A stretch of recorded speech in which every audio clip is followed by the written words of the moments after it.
Okay, so this is a cryptography talk, but I want to motivate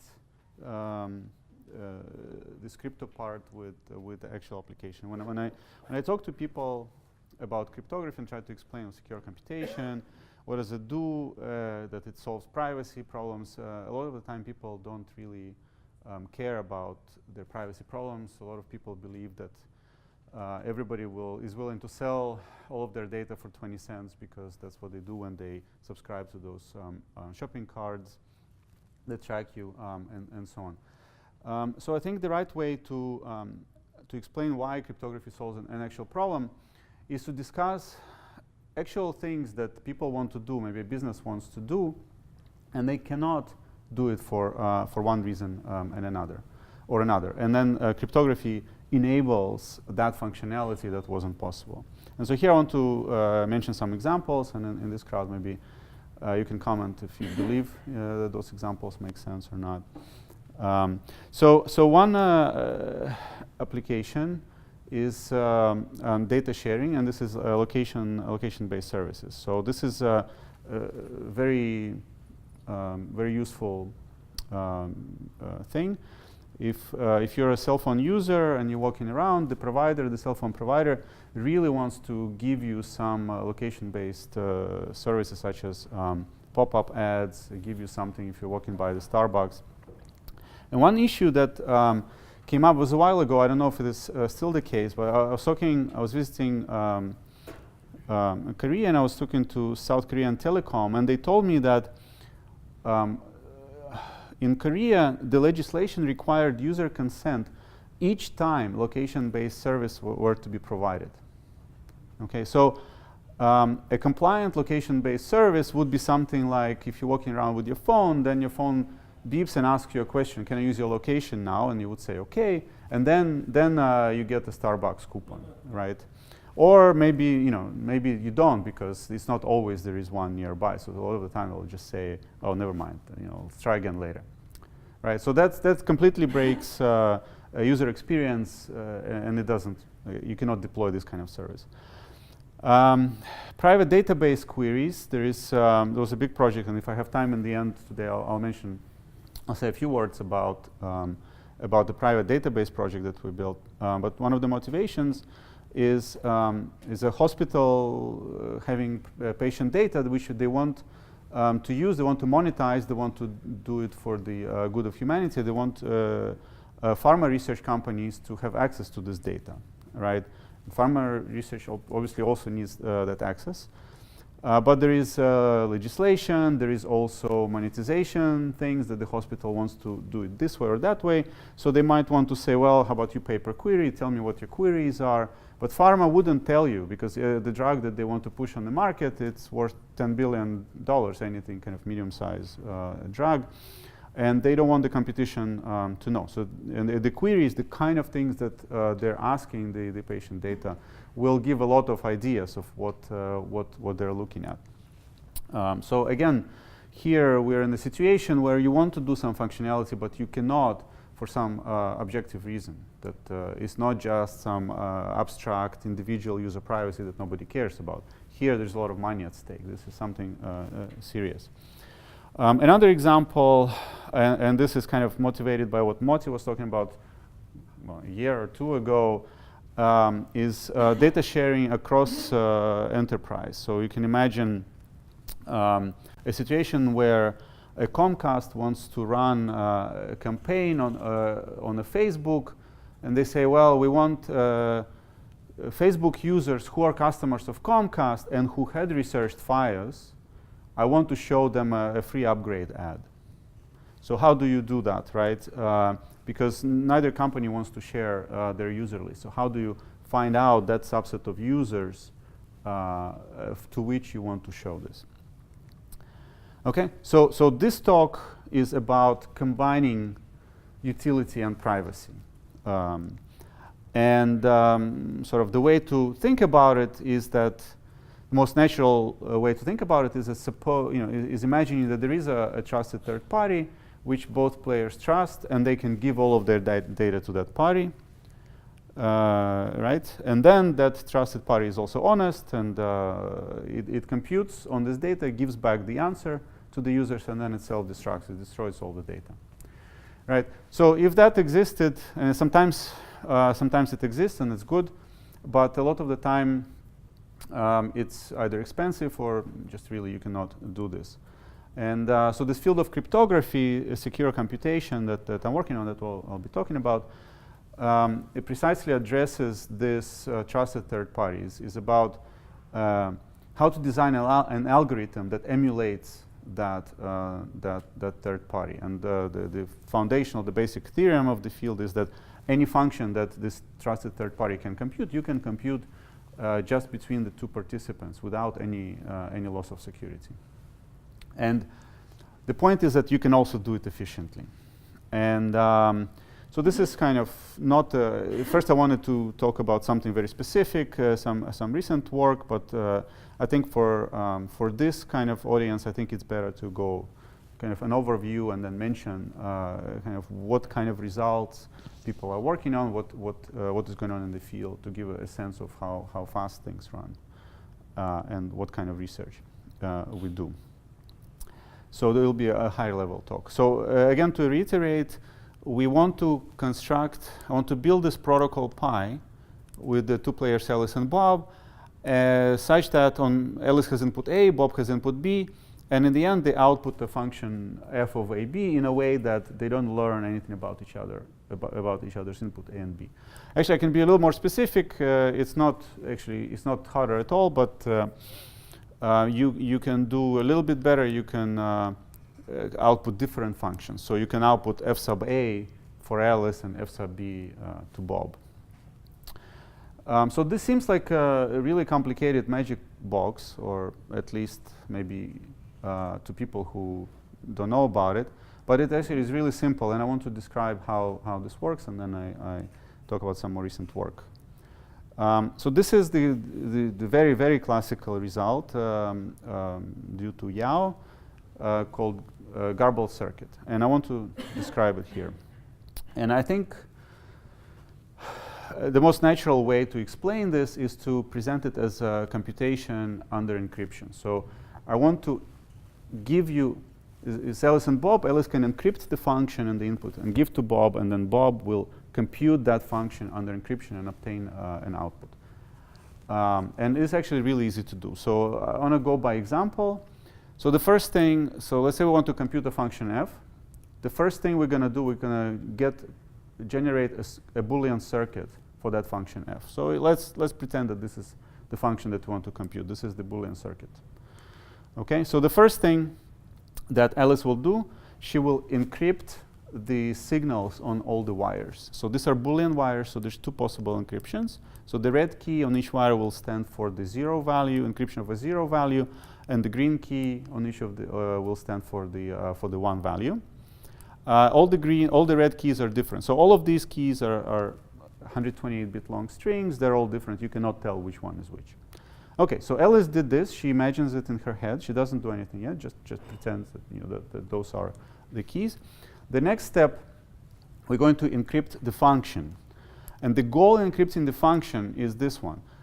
With our encryption, we want to allow Bob to compute the correct key on the output wire, given the two keys on the input wire. So it's kind of the same thing that we want to do. Given encryptions of the input, we want to compute encryption of the output, except here, it's a very small instance of this problem. Just for one Boolean gate, we want to compute this function. And this is actually really easy, because this is in description of the entire function. Let's pretend that we're doing just for the AND gate. So this is the truth table for the function, and these are our keys or labels that are involved with the computation of this function.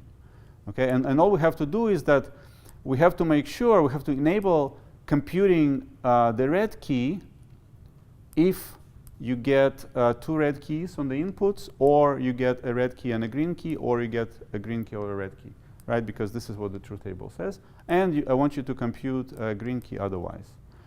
So this is actually really easy to do. What I'm going to do, this is kind of a depiction of cryptographic operations. I'm going to take these two keys and I'm going to put them in these 4 safes, one per truth table row. All right, so this safe denotes encryption. And then I'm going to lock these safes, meaning encrypt, with the input keys. Okay, so I'm going to put these locks.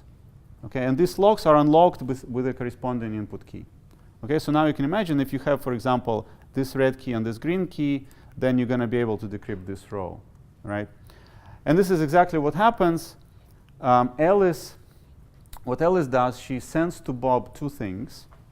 She sends those safes for each of the gates. She sends all of this to Bob. And she sends the encryptions of all the inputs to Bob. So there is some subtlety here, which I'm not going to really discuss. The subtlety here is that Alice knows her input. Suppose this wire is Alice's input. So of course she can send the corresponding key. She does not know Bob's input, right? So she cannot really send the corresponding key, or at least it's not obvious how to do that. For today, I just want to say that this primitive is called oblivious transfer in cryptography. There's a lot of work, and there's very, very efficient algorithms how to do that. So let's pretend that this is actually easy to do, which is true.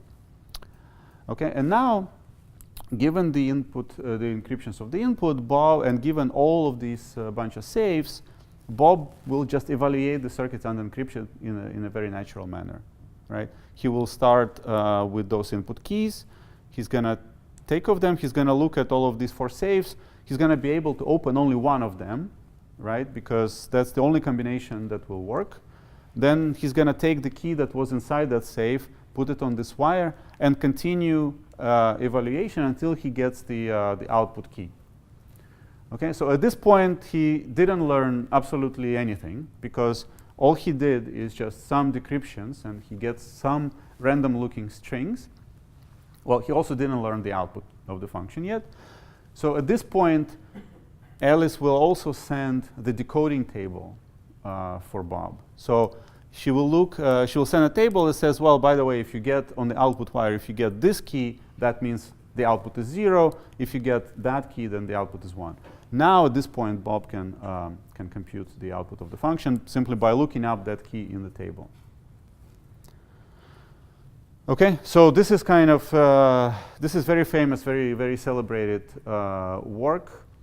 And it turns out to be actually really efficient, and people improved several aspects of this work in the past maybe 10, 15 years. It kind of got invigorated, this research, and it's today is very efficient.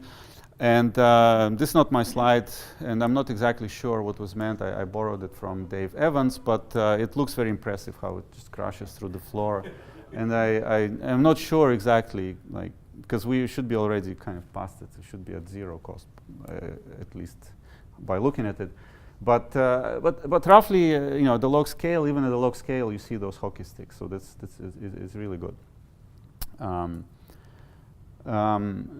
Okay, so and also to kind of give you a feeling of what things cost. Today, you can evaluate a Boolean circuit on like 2 laptops and a LAN of about 5 million gates per second. So that's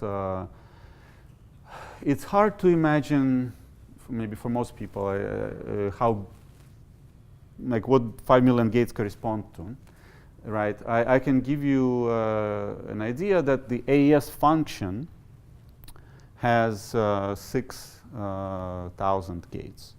So that's a pretty complicated function, right? So you can do many, like, well, 1,000, I don't know, you can multiply or divide a number of these evaluations per second on a LAN, on a 1 gigabit per second LAN on 2 laptops.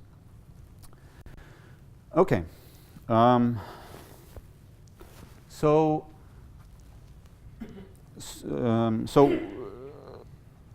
what I described works if players are not trying to cheat. So, you know, Bob, for example, he gets stuff, he doesn't understand what those encryptions are.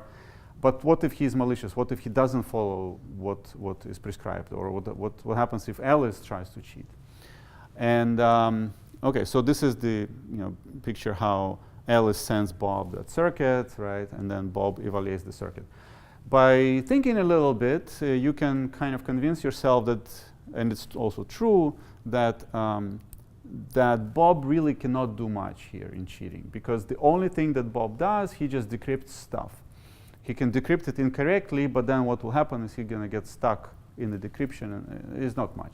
But Alice, on the other hand, can do damage by doing wrong things.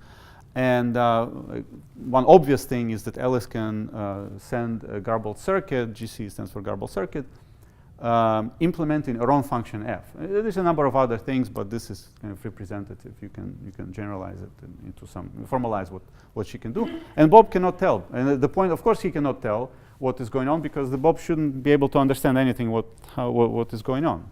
Right? That's the property. That's a privacy property that we want to maintain. So how do we deal with that? And after a number of papers, it took maybe 10 years of subsequent improvements, this kind of state of the art. Bob will send a bunch, Alice will generate and send to Alice a bunch of garbled circuits. Those are little dots here. And then Bob will put them into two buckets. Into one we will call check set, the other one we'll call evaluation set. So Bob at random will assign them into these two bins. And then he will ask Alice to open the check set. Open means that Alice will have to prove that she constructed them correctly. It's actually very easy to do because Alice generates them from some randomness source by expanding some PRG seed. And to open the circuit, she just will send that seed to Bob. And then Bob will expand the seed and reconstruct the garbled circuit, and to make sure that those were generated, in fact, correctly. Now, Bob checks all of these circuits. There is some number of them. I'll tell you roughly what that number is. If there is any circuit that was constructed incorrectly, then Bob aborts and he says, okay, you're cheating. If all of them are correct, then there is a certain probability guarantee that some number of these are correct. In fact, with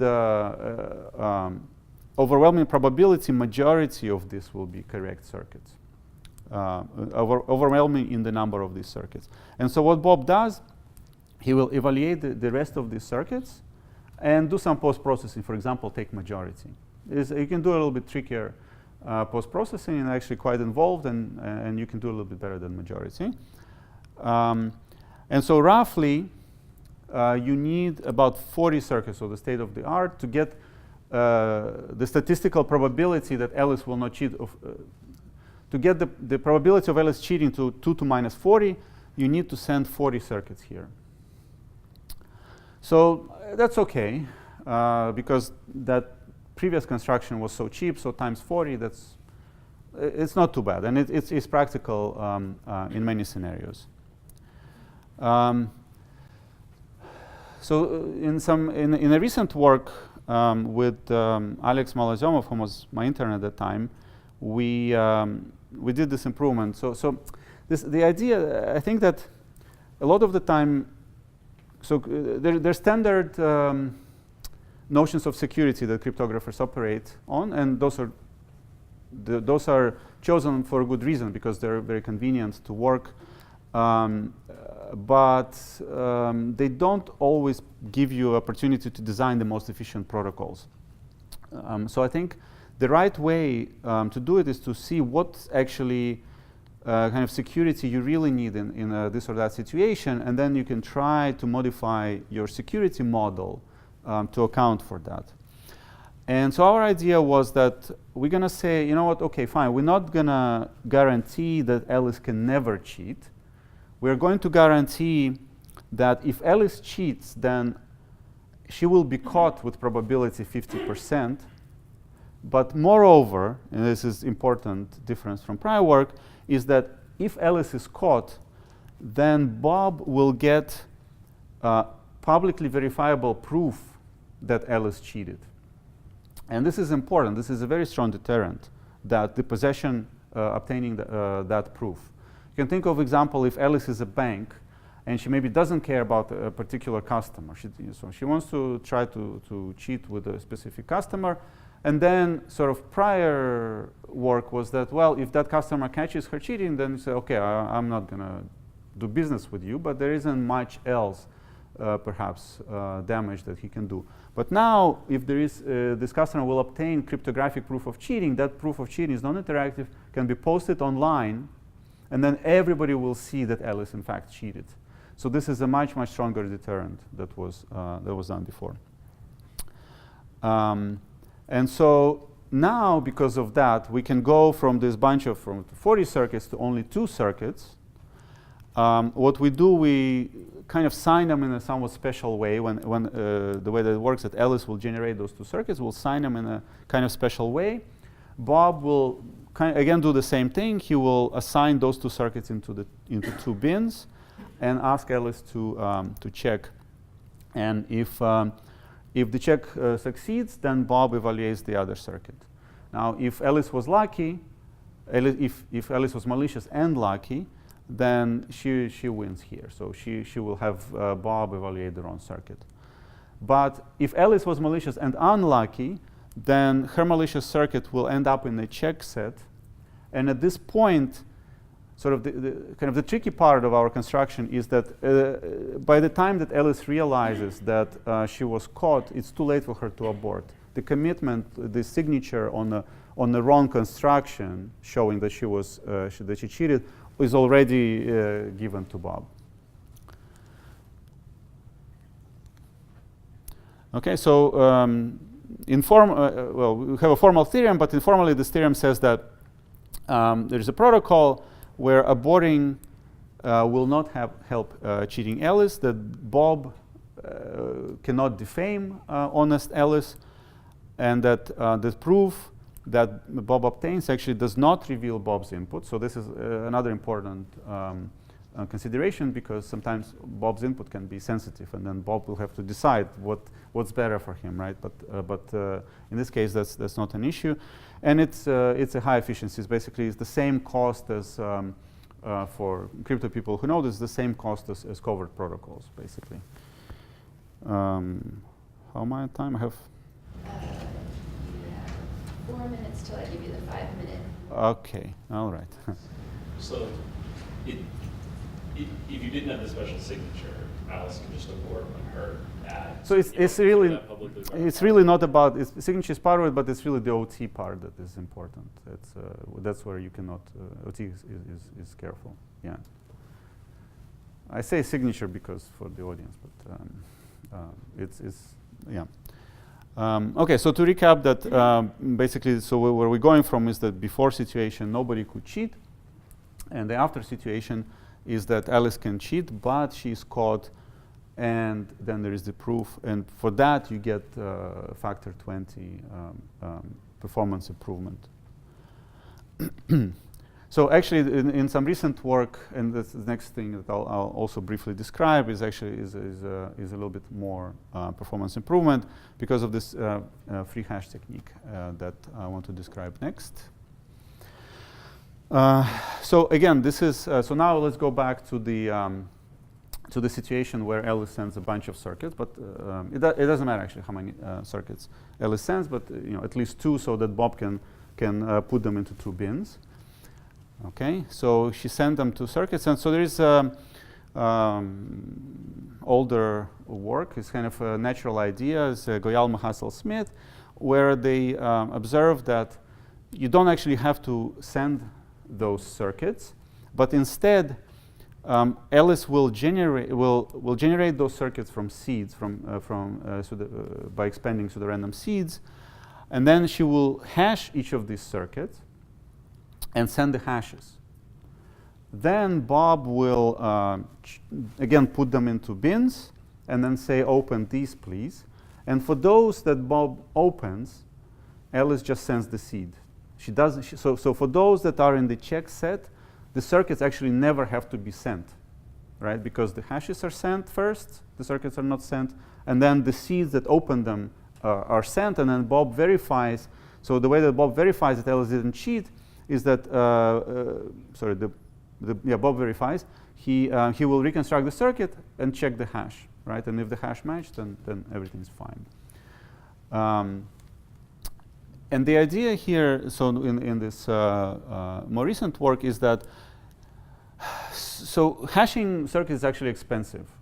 It's more expensive than generating these circuits, and if you're doing it a lot, then it's quite a bit expense.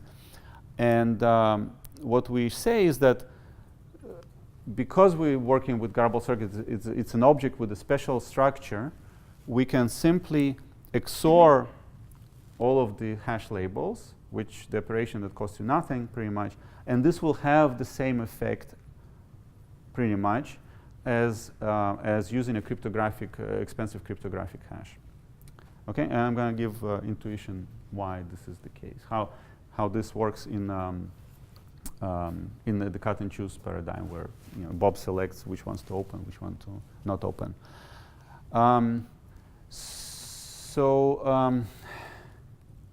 So this free hash, or the garbled circuit hash,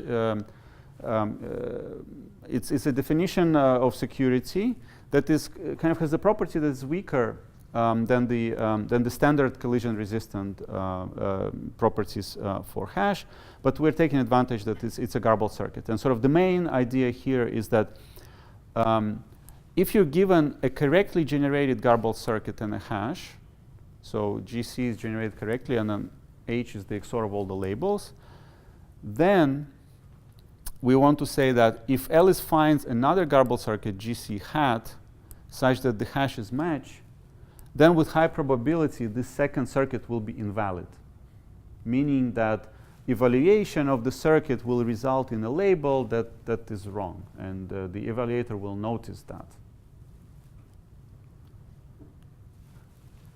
Okay? So pictorially is kind of repeating what I said. The definition is a game where the adversary is given a circuit, a plain text circuit, and he generates a green GC and a red GC, and then this E and E, those are encoding information for the input labels. Those are, remember, encodings on the input labels, right? So he generates those. And supposing that the green circuit is correct, meaning that the verification of the circuit goes through, and the hashes of the circuits are the same, then we're saying that the decryption, the decoding. Okay, so this is a garbled circuit notation. This eval part evaluates the garbled circuit and obtains the output labels. And then D stands for decode, and decoding of these evaluated labels with this decoding information will produce the bottom. That means that the garbled circuit will fail to evaluate. And the main idea for this, for the intuition why this works is so this is just a sequence of observations, and as we go through it, at least the crypto people in the audience should be able to kind of have an idea of why.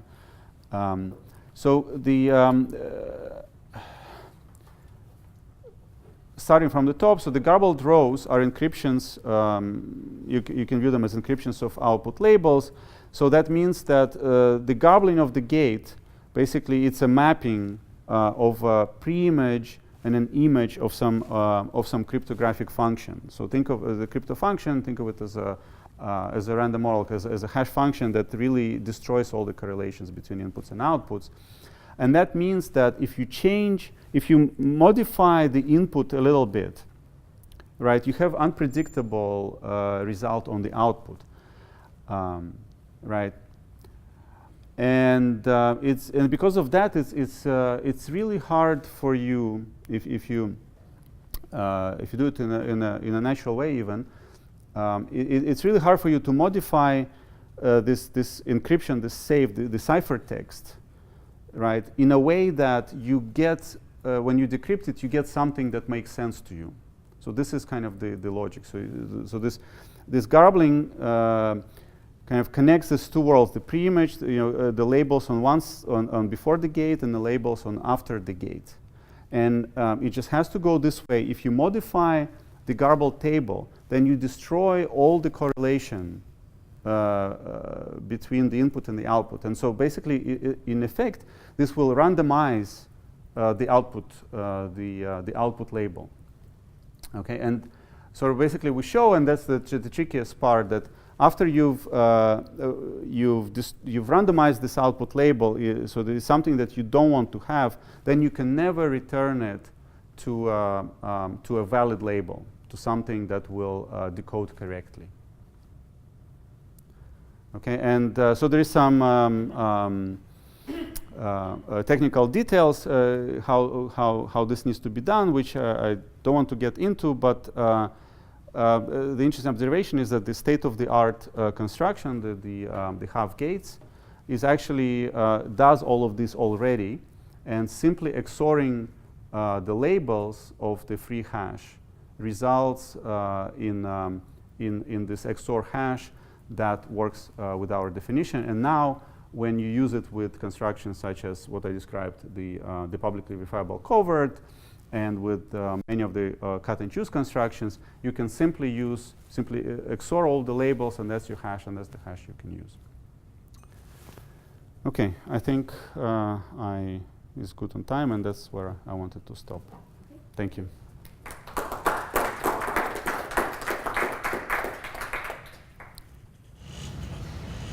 Questions? Does some stuff happening if I use the same labels, but I shuffle them or something and try to cheat? So change the topology of the yeah. No, so right. So the topology of circuits should be fixed. So let's fix the topology. Yeah. We fix the topology that's known, let's say, to both parties. If you permute, for example, the labels, that's what you're saying. That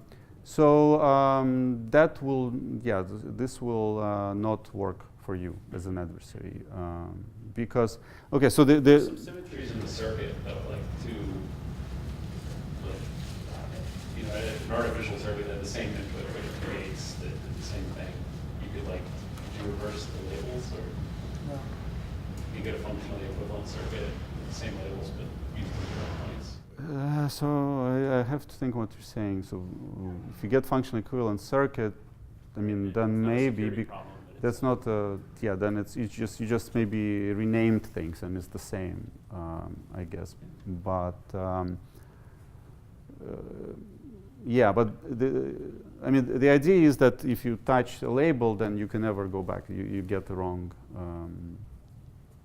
But I think maybe you're right that if it's totally symmetric and then you do this, then you might be okay. But that's not an attack, right?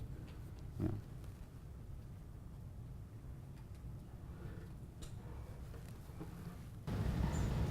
All right, thanks again.